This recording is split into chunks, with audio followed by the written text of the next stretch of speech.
park. What Aussie animal do you expect? Let's go!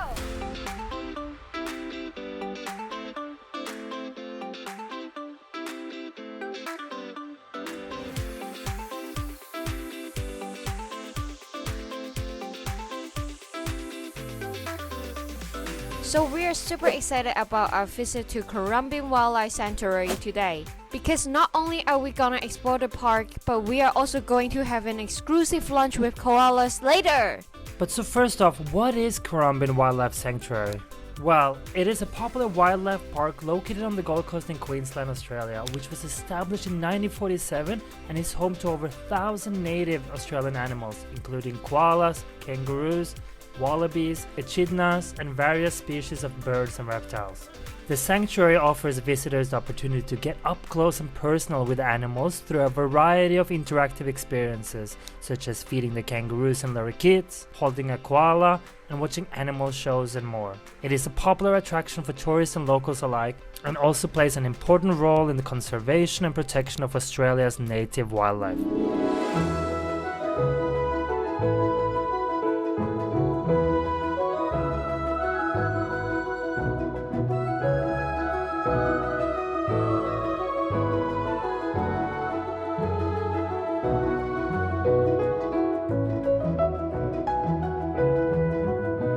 Once we entered the park, Polly's immediate priority was to go and see the kangaroos. And there's hardly anything else as Australian as that, so I guess that made sense.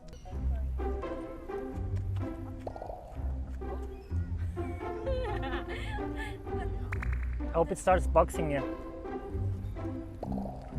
It's when they do.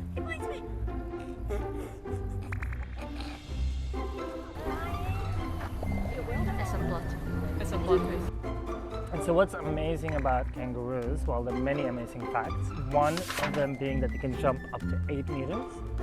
They're herbivores, and so that means they'll typically spend most of their day eating and sleeping.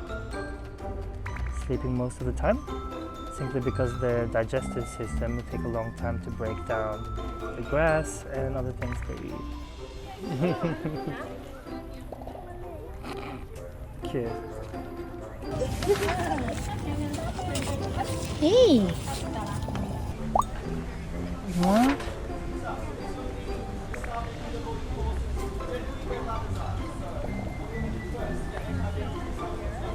But beyond the kangaroo, the park has over 1,000 native Australian animals and other animals from around the world.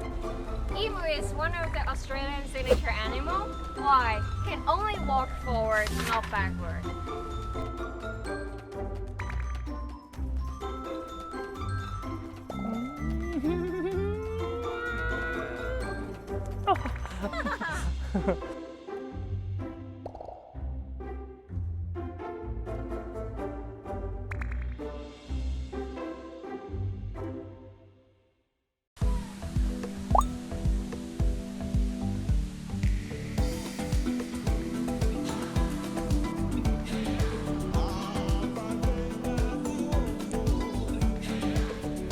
Just like Polly.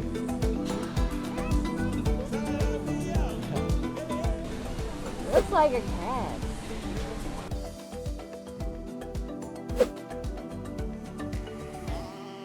Little cat, you should stop eating your own poop. Stop. Do you want to have a look at the last one? did stop it. Canoe up the Yeah, good job. And we also found some birds that we tried to make speak like what happened in our first YouTube video. Oh. Hello. Hello. Hello.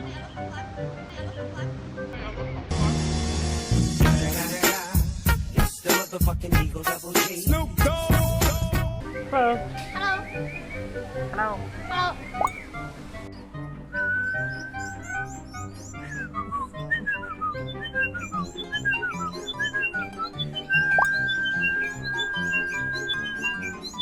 But we failed, and instead John got another bird to whistle this tune non-stop.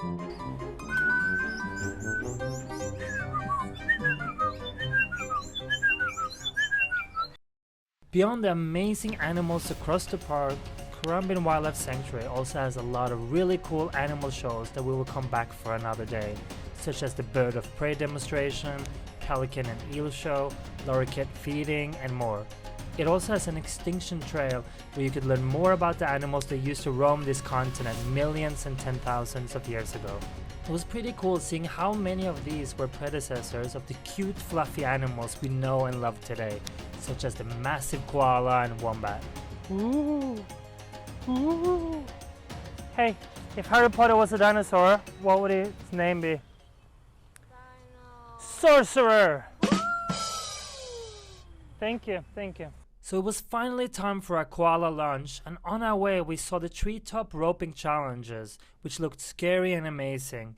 We've already tried roping activity high up in the air when we did the world's highest indoor one in Denmark, but we plan on trying this one too one day.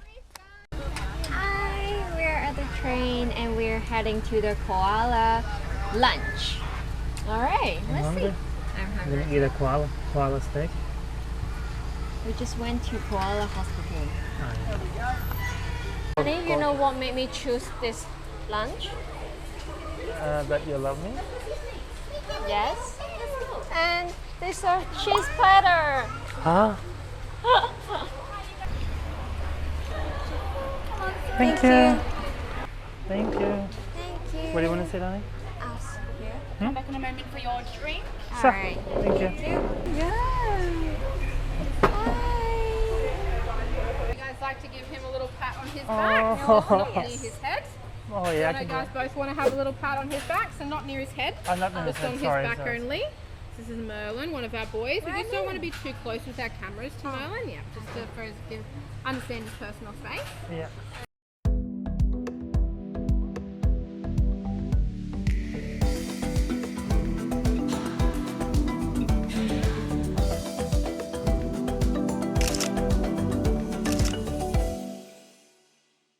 Super cute, and they're this size and super Mhm. fluffy, and they never crawl. Like they just hug you, Yeah. and then they just and then I hug you like this, Mhm. and then Just like hugging me, right?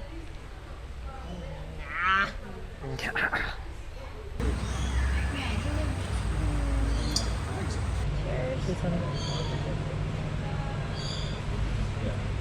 Oh, really?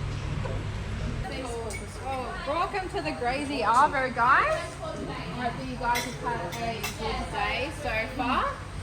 I'm going to have a bit of a chat to you guys about the koalas, so feel free to ask me any questions. Otherwise, I will just ramble about the koalas. Does anyone else have any burning questions?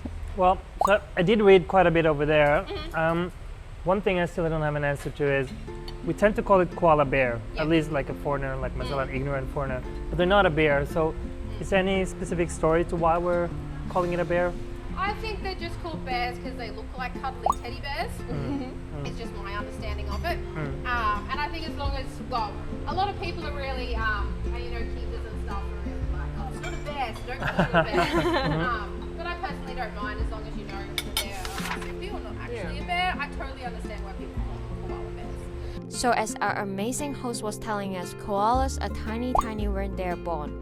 This is because female marsupials do not have placenta and the baby come out of their mother at just about 35 days. They then crawl to the pouch where they will stay for 6 months feeding on a breast. Once they reach 6 months, they eat their mom's poop, called pap, which contains a special enzyme that helps koala with their leaf diet. Yuck. And oh, you might think that koalas are everywhere in Australia, but they are just located on the east coast. The koala experience was amazing and it was so much fun learning about these remarkable animals. And just as we left, we saw this coolest meditating koala. Like this one. We got a meditating koala up here.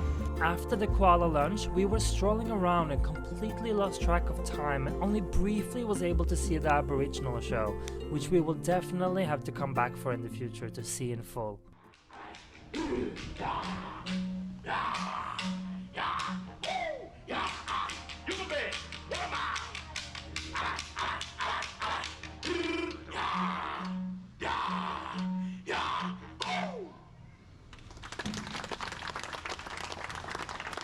Last but not least, a special mention of Currumbin's Wildlife Hospital and all the park's conservation commitments and important work in protecting Australia's native wildlife must be made, as they do such an amazing job. The hospital is one of the busiest wildlife hospitals in the world, and their mission is to treat, rehabilitate and release Australian wildlife. And over the last 20 years, over 140,000 animals of around 300 different native species would have struggled to survive had it not been for their work. And in the future, we may volunteer or sign up for a behind-the-scenes video to show you more of the work they do at the hospital. That could be especially cool for Polly, as she's a nurse and can relate a lot more to the work that they're doing at a wildlife hospital. And you can let us know in the comments if you'd like to see a video about the hospital in the future. And just so you know, you can also donate to them to support their cause, and a link to their website has been added in the video description. Overall, we really love the Currumbin Wildlife Sanctuary Park and all the work they do, and we are glad that we have gotten any passes so we can come visit more often. And we really recommend it to anyone who loves animals.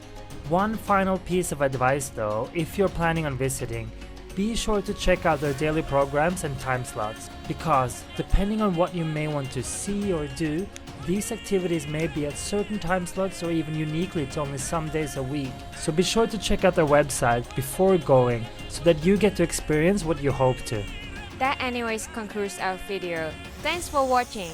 As always, if you have suggestions for other videos and experiences we should try here in Australia, let us know in the comments below. And hit the like button if you enjoyed and subscribe if you haven't.